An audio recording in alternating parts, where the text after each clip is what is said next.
આ શું મળ્યું? માત્ર ભૂરા ભાગનું ક્ષેત્રફળ.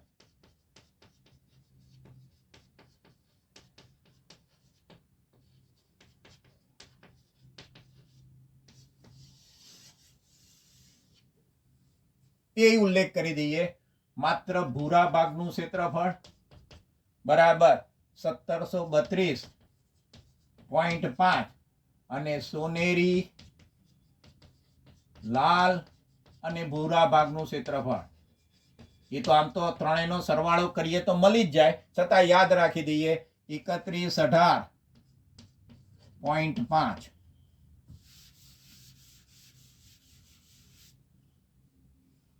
હજુ આગળ આપેલો છે કાળો રંગ. કાળા રંગનું ક્ષેત્રફળ શોધવું છે. ફરીવાર એ જ રીતે આગળ જતા જઈએ.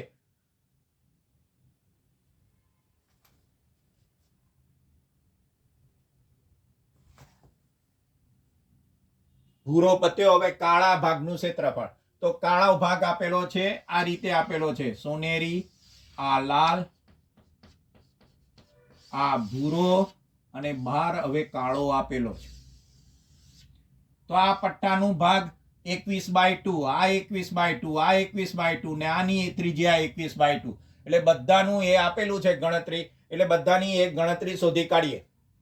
અહીંયા એક મેં ગણતરીમાં ઉપયોગ કર્યો, બધાને ખ્યાલ આવ્યો છે. છેલ્લે સૌથી પહેલો ભાગ આપ્યું છે સોનેરી રંગ દ્વારા દર્શાવાતા પ્રદેશનો વ્યાસ 21 સેન્ટીમીટર છે. આખો વ્યાસ આપ્યો. તો વ્યાસ એટલે કે ત્રિજ્યાથી અડધું, એટલે 21/2 મેં લખી દીધા. મેં આગળ સૂત્ર આવી ગયું હતું એટલે સીધો ઉપયોગ કર્યો છે. હવે છેલ્લે કાળા ભાગનું ક્ષેત્રફળ. તો કાળા ભાગની પહોળાઈ, કાળા ભાગની બધાની પહોળાઈ ભેગી, તો સોનેરી, લાલ, ભૂરા અને કાળા ભાગની ભેગી પહોળાઈ.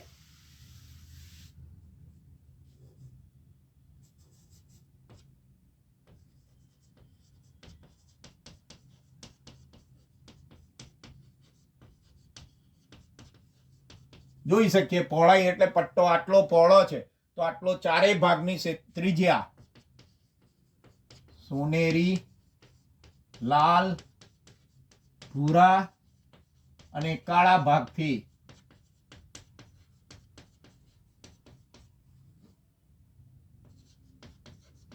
જે વર્તુળ છે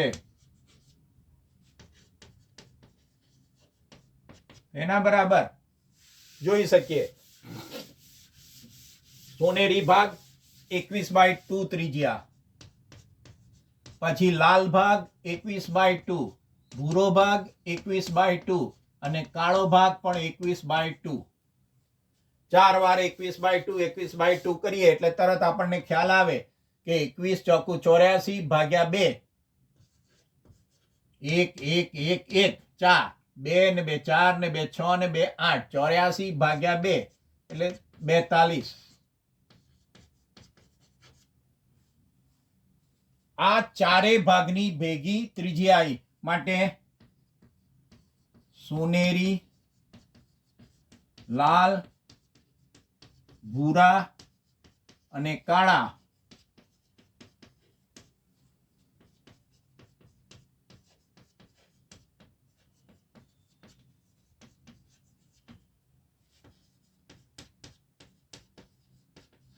ક્ષેત્રફળ. સૂત્ર તો પાઈ આર સ્ક્વેર જ. પાઈ આર સ્ક્વેર ના લખો તોય કોઈ વાંધો નહીં. પાઈ બરાબર 22/7. આર બરાબર આપણે હમણાં જ શોધી 42, પણ આર 42 છે. આર નો વર્ગ એટલે 42 ગુણ્યા 42 બે વાર, તો સ્વાભાવિક 7 6 42 એટલે 22 રે. અહીંયા 6 આયા એટલે 42 એક ઉડી ગયા, એમાં બદલે 6 થઈ ગયા, આ 7 ગયા એટલે 6 અને 42. તો 22 છંગ આપણે આગળ પહેલા જ ભાગમાં જોયો 132 થાય. છતાંય બાજુમાં ન ખ્યાલ ખોટો ગણવાનું નહીં, સાચું ગણી અને લખો તો વાંધો નહીં. તમને વિશ્વાસ હોય 22 ગુણ્યા 6 132 થાય છે તો લખી કાઢો, નહીતર બાજુમાં રફ ગણતરી કરીને ગણતરી કરવાની.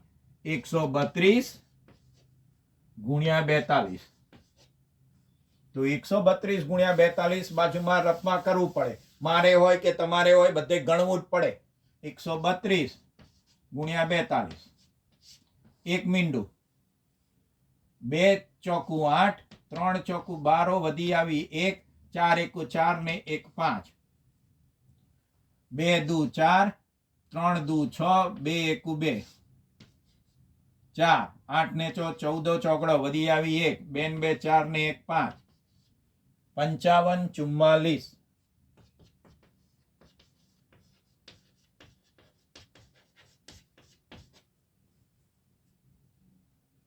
સોનેરી, લાલ, ભૂરા અને કાળા ભાગ ચારે ભાગનું ભેગું ક્ષેત્રફળ 55 44 સેન્ટીમીટર સ્ક્વેર.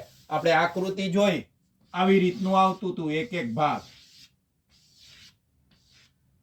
આ સોનેરી ભાગ, લાલ ભાગ, ભૂરો ભાગ અને છેલ્લો હવે આવ્યો આ કાળો ભાગ. તો માત્ર કાળા ભાગનું ક્ષેત્રફળ એટલે આખા ભાગમાંથી આ 3 ભાગનું જે છે એ કાઢીએ. સોનેરી, ભૂરો અને લાલ ભાગનું ક્ષેત્રફળ જેટલું આવ્યું એ બાદ કરી નાખીએ આમાંથી તો મળી જાય. તો એ લખીએ આપણે. અહીંયા લખી દઉં છું.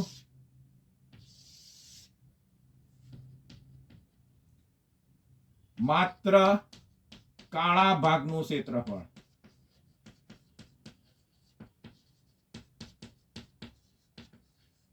બરાબર સોનેરી, લાલ, ભૂરા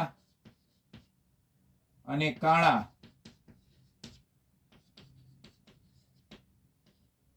ભાગનું ક્ષેત્રફળ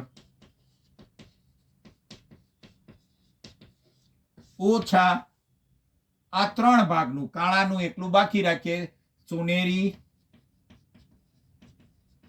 ભૂરા અને લાલ ભાગનું ક્ષેત્રફળ. સોનેરી, લાલ અને ભૂરા. પહેલા લાલ આવે છે એટલે લાલ ભાગ,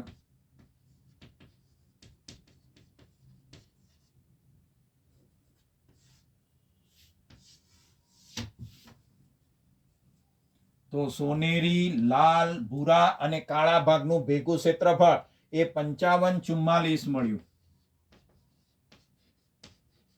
અને સોનેરી, લાલ અને ભૂરાનું ક્ષેત્રફળ, સોનેરી, લાલ અને ભૂરા ભાગનું ક્ષેત્રફળ 31 18.5. તો બાદબાકી કરીએ 55 44.0 કારણ કે આ પોઈન્ટમાં છે એટલે બાદ કરવા માટે 0.0 મૂકી દઈએ અને 31 18.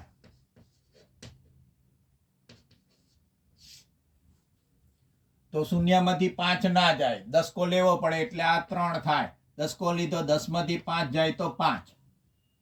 3 માંથી 8 ના જાય, અહીંયા દસકો લેવો પડે એટલે આ 3 થાય. 10 લઈએ તો 10 ને 3, 13 માંથી 8 જાય તો 5.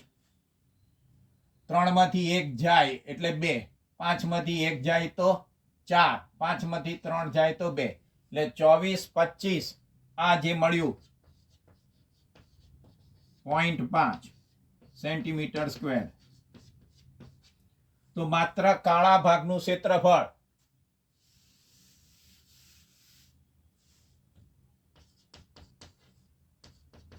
,25.5 અને આ ભેગું શોધી રાખીએ. સોનેરી, લાલ આપણે મળી જાય આમ તો સરવાળો કરીએ છતાંય લખી રાખીએ. સોનેરી, લાલ, ભૂરા અને કાળા ભાગનું ભેગું ક્ષેત્રફળ તો 55 44. હવે માત્ર બહારનો જે ભાગ રહ્યો સફેદ ભાગ, આકૃતિ જોઈએ તો આકૃતિમાં એવી રીતે બતાવેલું છે એટલે તરત હવે તો ખ્યાલ આવી જાય બધાને. બહાર સૌથી બહાર છે આ સોનેરી ભાગ, લાલ ભાગ, ભૂરો ભાગ, કાળો ભાગ અને બહારનું જે છે એ સફેદ ભાગ આપ્યો છે. આ સફેદ ભાગનો પટ્ટો, આ કાળા ભાગ, આ ભૂરા ભાગ, આ લાલ ભાગ અને આ સોનેરી. તો બધાની પહોળાઈ 10.5 એટલે કે 21/2 થઈ છે. આની ત્રિજ્યા વ્યાસ આપ્યો હતો એટલે આપણે ત્રિજ્યા કહી 21/2. તો ભેગા ભાગની ત્રિજ્યા શોધીએ, પહોળાઈ. વાક્ય પહેલા લખીએ, સફેદ ભાગની પહોળાઈ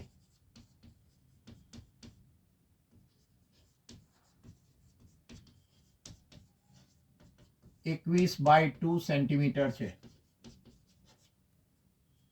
માટે બધા જ ભેગા ભાગની સોનેરી, પછી લાલ, પછી ભૂરો, પછી કાળો અને છેલ્લે સફેદ.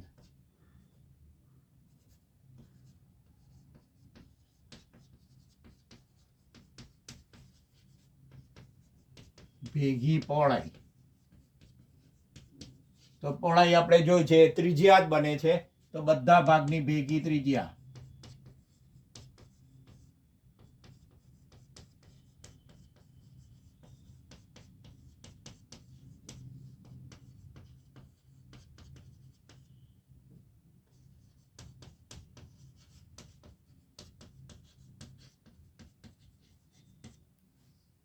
દરેક ભાગની પહોળાઈ 21/2, સોનેરી 21/2, લાલ 21/2, ભૂરા ભાગની 21/2, કાળા ભાગની 21/2 અને સફેદ ભાગની પણ આપેલી છે 21/2. એટલે 5 વાર 21/2 21/2 21/2 આયા. 1 વાર, 2 વાર, 3 વાર, 4 વાર, 5 વાર. એટલે સાદી ભાષામાં 5 નો સરવાળો x વત્તા x વત્તા x વત્તા x વત્તા x, 5x ભાગ્યા 5x એટલે 105. 21 ગુણ્યા 5 ભાગ્યા 2 એટલે 105 ભાગ્યા 2. આ બે છેદમાં રાખી મૂકીએ. માટે આ પાંચે ભાગનું ભેગો ટૂંકમાં શબ્દ લખી દીધો. પાંચે ભાગનું ભેગું ક્ષેત્રફળ. સૂત્ર તો એનું એ પાઈ આર સ્ક્વેર. પાઈ આર સ્ક્વેર, પાઈ બરાબર 22/7 લેવાના છે અને આર બરાબર 105 ભાગ્યા 2.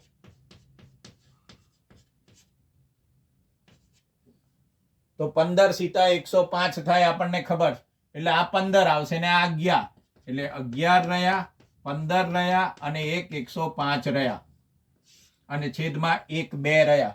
7 ઉડી ગયા, 2 ઉડી ગયા, 2 11 થયા અને 7 15 સીતા 105 એટલે એ 7 ગયા.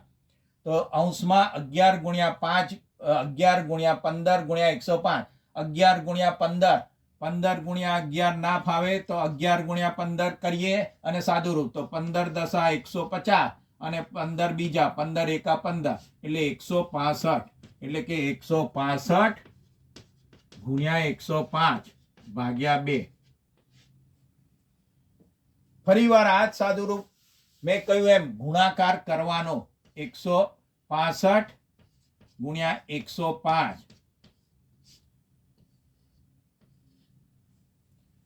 3 આંકડાની સંખ્યા એટલે 2 શૂન્ય મૂકીએ. 16 165 ગુણ્યા 1 એટલે 165. વચ્ચે 0 મૂકીએ અને 0 જોડે ગુણાકાર છે એટલે બધા પદ 0 આવે. તો વચ્ચેનું નહીં આવે, છેલ્લો આવશે. 165 ગુણ્યા 5, પયું 2505 વધી આવી 2, 6 પંચા 30 ને 2 32 બગડો, વધી આવી 3, 5 એકુ 5 ને 3 8,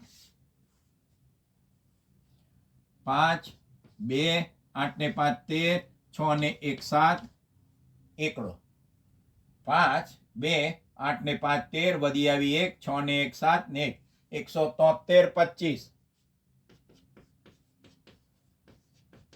ભાગ્યા 2. 2 તો છેદના છે, 2 વડે ભાગ ચલાવીએ. 2 વડે ચલાવીએ તો 2 8 16, 1 વધ્યો એટલે 2 છંગ 12, 1 વધ્યો 2 થયા, 2 છંગ 12, શૂન્ય 5 આયા એટલે 2 દુ 4, 1 વધ્યો એટલે પોઈન્ટ પછી 5, 866 2.5. તો માત્ર સફેદ ભાગનું ક્ષેત્રફળ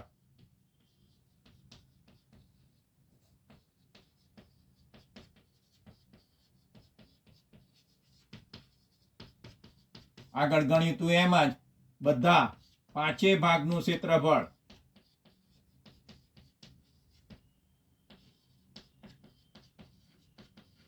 ઓછા પહેલાના 4 ભાગનું ક્ષેત્રફળ.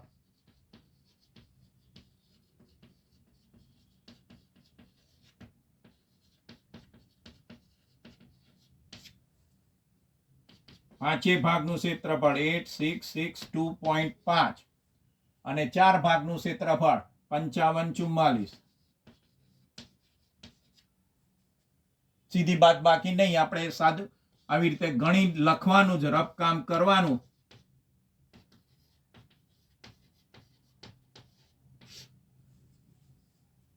આ પોઈન્ટ 5 માંથી 0 જાય તો 5, 2 માંથી 4 ના જાય, દસકો લેવો પડે એટલે અહીંયા 5 થયા અને દસકો લઈએ એટલે 10 ને 2, 12 માંથી 4 જાય તો 8, 5 માંથી 4 જાય તો 1, 6 માંથી 5 જાય તો 1, 8 માંથી 5 જાય તો 3, 3118.5. આ માત્ર સફેદ ભાગનું ક્ષેત્રફળ મળી ગયું. વિદ્યાર્થી મિત્રો, આપણે આવી રીતે બધા જ ભાગનું ક્ષેત્રફળ શોધી શકીએ. બરોબર. આ એક્ઝામ્પલ આખો પરીક્ષામાં ના પૂછે. બને કે પરીક્ષામાં માત્ર 2 ભાગ આપ્યા હોય, સોનેરી ને લાલ, એનું ક્ષેત્રફળ શોધો.